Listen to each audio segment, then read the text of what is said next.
ঠাকুর বৈষ্ণব পদ অবনীর সুসম্পদ, শুনো ভাই হইয়া এক মন। আশ্রয় লইয়া ভজে, তারে কৃষ্ণ নাহি তজে, আর সব মরে অকারণ। বৈষ্ণব চরণ জল, প্রেম ভক্তি দিতে বল, আর কেহ নহে বলবন্ত। বৈষ্ণব চরণ রেণু, মস্তকে ভূষণ বিনু, আর নাহি ভূষণের অন্ত। তীর্থজল পবিত্র গুণে, লিখিয়াছেন পুরাণে, সেসব ভক্তির প্রবঞ্চন। বৈষ্ণবের পাদদক সম নহে এইসব, যাতে হয় বাঞ্ছিত পূরণ।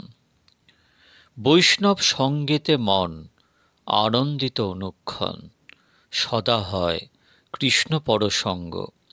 দিন নরোত্তম কান্দে, হিয়া ধৈর্য নাহি বান্ধে, মোর দশা কেনে হইল ভঙ্গ। ভক্তগণ, গৌর পার্ষদ চরিতাবলী প্রসঙ্গে আজ আস্বাদন করব পরম মহাভাগবত শ্রী শ্রী পুণ্ডরিক বিদ্যানিধি, তার দিব্যাতি দিব্য জীবনী। খুব সাবধানে শ্রবণ করবেন। ভক্ত চরিত্র শ্রবণ করা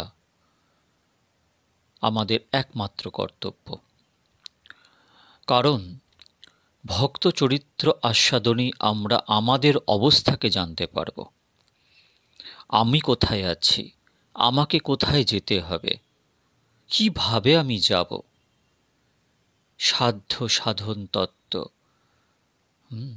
এইসব নিরূপণ সব কিছু ভক্ত চরিত্রের মধ্যে আমরা জানতে পারি। আর ভগবান যেখানে প্রশ্ন, সেখানে ভগবান তো নিজে বলেই দিয়েছে, অহম ভক্তা পরাধীন। নমে তিষ্ঠন্তি বৈকুণ্ঠে যোগিনাং হৃদয়ং নচ, মম ভক্তা যত্র গায়ন্তি তত্র তিষ্ঠামি নারদ। তাই ভগবানের ভক্ত ভগবানের থেকেও মহান। আর ভগবানের ভক্তের সঙ্গ করলেই ভগবানকে এমনিই পাওয়া যাবে। কিন্তু শুধু ভগবানের সঙ্গ করছে, কিন্তু ভক্ত চরণে তার কোনো মতি নেই। সে ভগবান তার কথা শ্রবণ করবে না, তার তার তার কথা শুনবে না, ভগবৎ প্রাপ্তি হবে না। তাই ভক্ত সঙ্গ। আসুন শ্রী শ্রী পুণ্ডরিক বিদ্যানিধি মহাভাগবতাচার্য শ্রী শ্রী পুণ্ডরিক বিদ্যানিধি প্রসঙ্গে কিছু আস্বাদন করি। শ্রী গৌরসুন্দর পুণ্ডরিককে বাপ বলে ডাকতেন। বিদ্যানিধি মহাশয় প্রেমনিধি বা আচার্য নিধি নামেও পরিচিত ছিলেন। শ্রীমৎ কবিকর্ণপুর তাকে বৃষভানু রাজা বলতেন। বৃষভানু তয়াখ্যাত পুরা যে ব্রজমণ্ডলে, অধৌনা পুণ্ডরীকাক্ষ বিদ্যানিধি মহাশয়। এই যে কবিকর্ণকুর মহাশয় আছেন, এনার এক গ্রন্থ আছে, তার নাম হচ্ছে গৌর গণোদ্দেশ দীপিকা। সেখানে গৌর যত পার্ষদ আছে, তারা পূর্বলীলায় তার সে কিনি ছিলেন, কে ছিলেন, তা এই কবিকর্ণপুর পরিষ্কারভাবে লিখে দিয়ে গেছেন। তো এখানে কবিকর্ণপুর বলছেন যে বৃষভানু তয়াখ্যাত পুরা যে ব্রজমণ্ডলে, অধুনা পুণ্ডরীকাক্ষ বিদ্যানিধি মহাশয়। অর্থাৎ যিনি দ্বাপর যুগে বৃষভানু রাজা ছিলেন ব্রজমণ্ডলের, তিনি এই কলিযুগে গৌর পার্ষদ হয়ে পুণ্ডরিক বিদ্যানিধি রূপে প্রকট হয়েছেন। তিনি পুণ্ডরিক বিদ্যানিধি মহাশয়, তিনি শ্রী মাধবেন্দ্র পুরীপাদের শিষ্য ছিলেন। শ্রী গদাধর পণ্ডিত তাকে গুরুপদে বরণ করেছিলেন। গদাধর পণ্ডিত বলতে শ্রীকৃষ্ণ চৈতন্য প্রভু নিত্যানন্দ, শ্রী অদ্বৈত গদাধর, শ্রীবাসাদি পঞ্চতত্ত্বের মধ্যে গদাধর পড়েন। সেই গদাধর ঠাকুর পর্যন্ত পুণ্ডরিক বিদ্যানিধিকে গুরুপদে গ্রহণ করে নিয়েছিলেন। তার পিতার নাম ছিল বাণেশ্বর, ব্রহ্মচারী ও মাতার নাম হচ্ছে বাণেশ্বর ব্রহ্মচারী। অনেকে বলেন যে বাণেশ্বর ব্রহ্মচারী নয়, অনেকে বলেন এতে মতের অন্তর আছে। অনেকে বলে শুক্লাম্বর ব্রহ্মচারী, এবং মাতার নাম ছিল গঙ্গা দেবী। তার পত্নীর নাম রত্নাবতী। তার পিতা বারেন্দ্র শ্রেণীর ব্রাহ্মণ ছিলেন। চট্টগ্রাম শহরের 6 ক্রোশ উত্তরে 60 হাজারি থানার 1 ক্রোশ পূর্বে মেখোলা গ্রামে তার শ্রীপাঠ ছিল।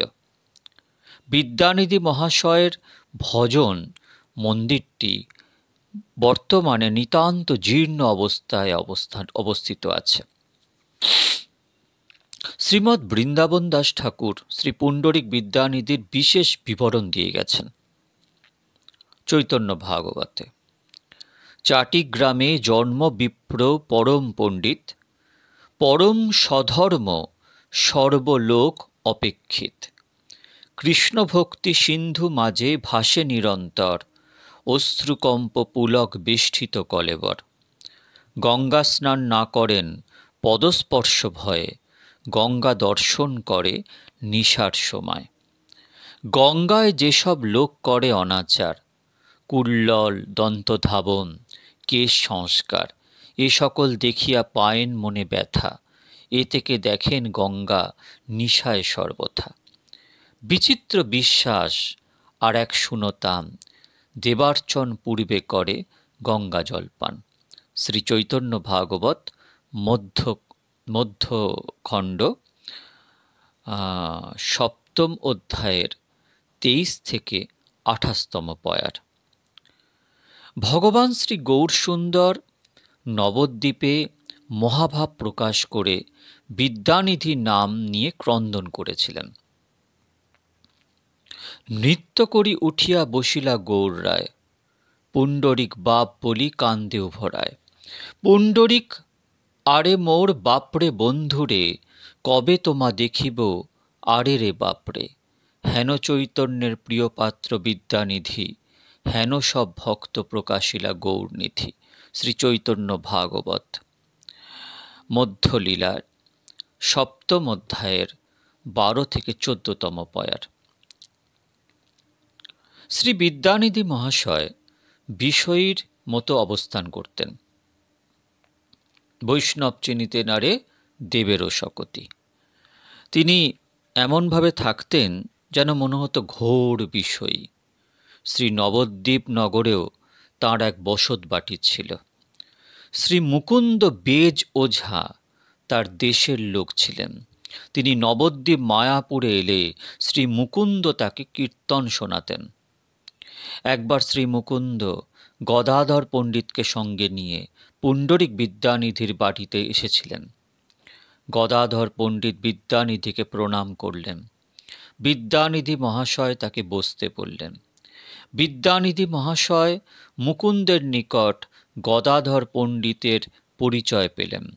শ্রী গদাধর পণ্ডিত দেখতে পেলেন বিদ্যানিধি মহাশয় বাহ্যত রাজপুত্রের ন্যায়। তার মূল্যবান খাট, তাতে দিব্য শয্যা, পট্ট নেতের বালিশ,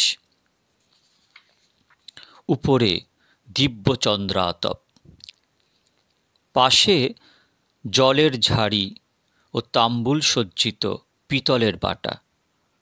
আলবাটির সম্মুখে বিশাল আয়না, দুই পাশে 2 জন ভৃত্য ময়ূরের পাখা নিয়ে ব্যজন করছে।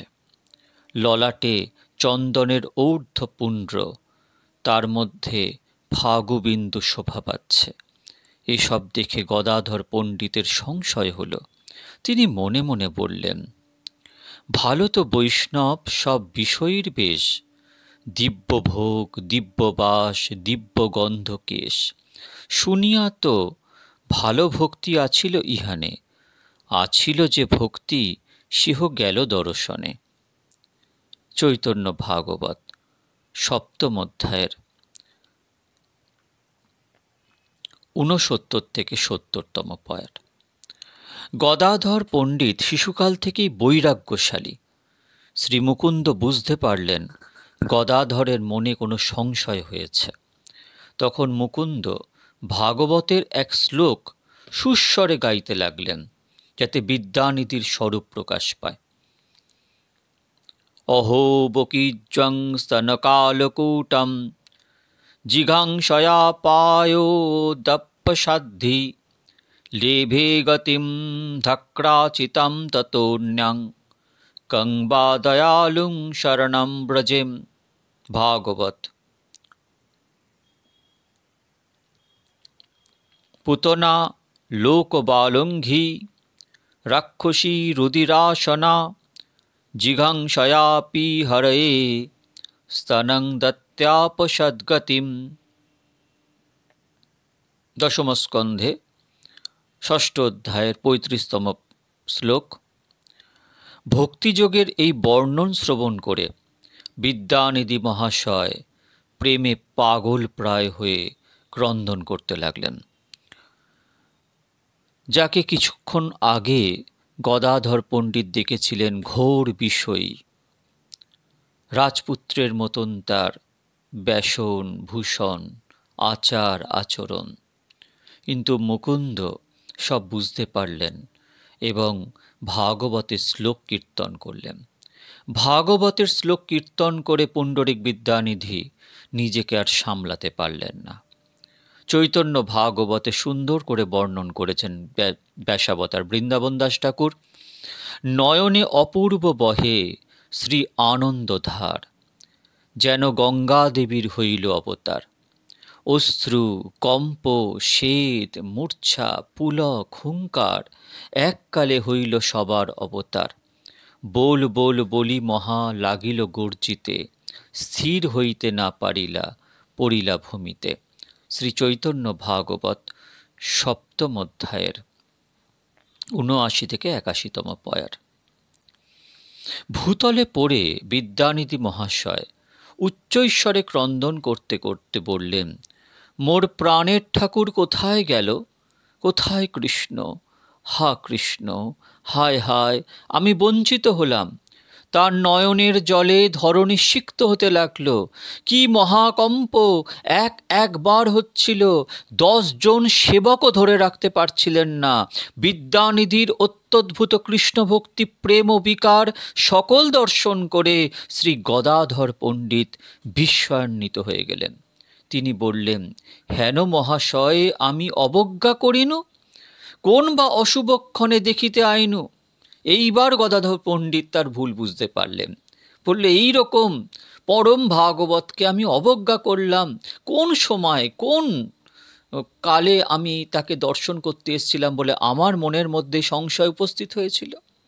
গদাধর পণ্ডিত মুকুন্দকে বলতে লাগলেন, মুকুন্দ, আমার তুমি কইলে বন্ধু কার্য, দেখাইলে ভক্ত বিদ্যানিধি ভট্টাচার্য, এমতো বৈষ্ণব কিবা আছে ত্রিভুবনে? ত্রিলোক পবিত্র হয় ভক্তি দর্শনে। বলল, মুকুন্দ, তুমি সত্যিকারের আমার বন্ধু। তুমি এই রকম মহাবৈষ্ণবকে আমাকে দেখালে। এই রকম বৈষ্ণব কি ত্রিভুবনে আছে? এই রকম বৈষ্ণবের দর্শনে 3 লোক পবিত্র হয়।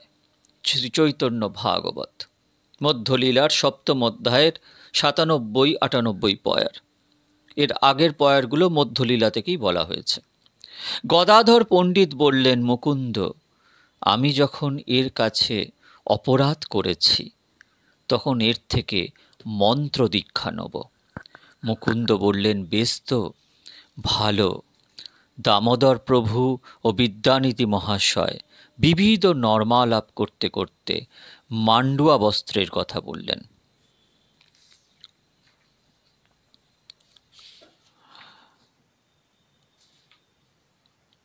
মুকুন্দ বললেন, বেশ তো, ভালো।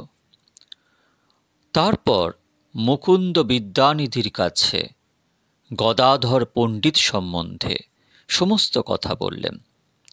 গদাধরের কথা শুনে বিদ্যানিধি পরম সুখী হলেন। তারপর শুক্লপক্ষের দ্বাদশীর দিন বিদ্যানিধি গদাধর পণ্ডিতকে মন্ত্র দীক্ষা দিলেন। একদিন শ্রী পুণ্ডরিক বিদ্যানিধি মহাশয় রাত্রে অলক্ষিতে শ্রী গৌর সুন্দরের কাছে এলেন এবং আনন্দে প্রভুর চরণ তলে মূর্ছিত হয়ে পড়লেন। অবশেষে ক্রন্দন করে বলতে লাগলেন, হে কৃষ্ণ, হে বাপ, আমি অপরাধী, আমায় আর কত দুঃখ দিবে? তুমি সমস্ত জগৎকে উদ্ধার করলে, কেবল আমায় বাদ দিলে। গৌরসুন্দর তৎক্ষণাৎ বিদ্যানিধিকে কোলে তুলে নিলেন। এবার ভক্তগণ বিদ্যানিধিকে চিনতে পারলেন। গৌরসুন্দর বিদ্যানিধিকে বলতে লাগলেন, আজই কৃষ্ণ বাঞ্ছা সিদ্ধি করিলা আমার, আজ পাইলাম সর্বমনোরথ পার। নিদ্রা হইতে আজি উঠিলাম শুভক্ষণে, দেখিলাম প্রেমনিধি সাক্ষাৎ নয়নে। শ্রীচৈতন্য ভাগবত মধ্যলীলায় 7ম অধ্যায়ের 138 এবং 143তম পয়ার। ভক্তগণ আনন্দে হরি হরি ধ্বনি করতে লাগল। তারপর বিদ্যানিধি মহাশয় অদ্বৈত আদি ভক্তগণের চরণ বন্দনা করলেন। বিদ্যানিধির সঙ্গে সমস্ত ভক্তের মিলন হলো। মহাপাপী জগাই মাধাইকে উদ্ধার করে মহাপ্রভু যখন ভক্ত সঙ্গে গঙ্গাতে জলকেলি করছিলেন, তখন তথায় বিদ্যানিধিও ছিলেন। প্রভুর নদিয়া সংকীর্তন বিলাসের সময় বিদ্যানিধি প্রধান সহচর ছিলেন। মহাপ্রভু সন্ন্যাস গ্রহণের পর যখন পুরীধামে অবস্থান করতেন, প্রতি বৎসর গৌড়ীয় ভক্তগণের সঙ্গে পুণ্ডরিক বিদ্যানিধি মহাশয়ও পুরীধামে যেতেন। পুরীধামে মহাপ্রভুর চন্দন যাত্রার সময় নরেন্দ্র সরোবরে ভক্ত সঙ্গে জলকেলিকালে বিদ্যানিধি মহাশয় স্বরূপ দামোদরের সঙ্গে জলকেলি করতেন। 2 সখা বিদ্যানিধি স্বরূপ দামোদর হাসিয়া আনন্দে জল দেন পরস্পর। শ্রীচৈতন্য ভাগবত অন্তলীলায় 8ম অধ্যায়ের 124তম পয়ার।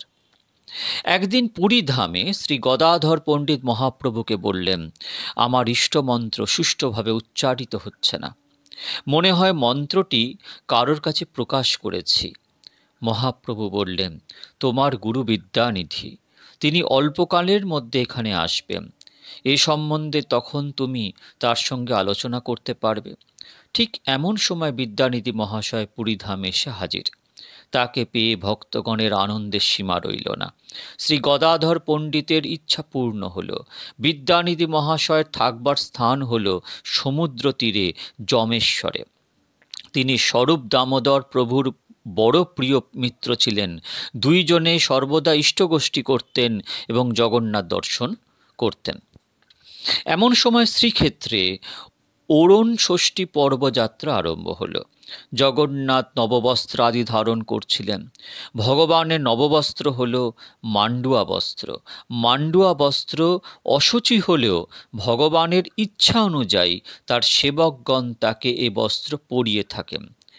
এই দিন নবমান্ডুয়া বস্ত্র ধারণ লীলা উৎসবটি খুব জাঁকজমকের সঙ্গে হচ্ছিল। শ্রী গৌরসুন্দর ভক্তগণ সহ বস্ত্রধারণ লীলা দর্শন করছিলেন। জগন্নাথ দেব শুক্ল পীত নীল রঙের বিবিধ পট্টবস্ত্র ধারণ করে পুষ্পমাল্য আদি দ্বারা সুসজ্জিত হচ্ছিলেন।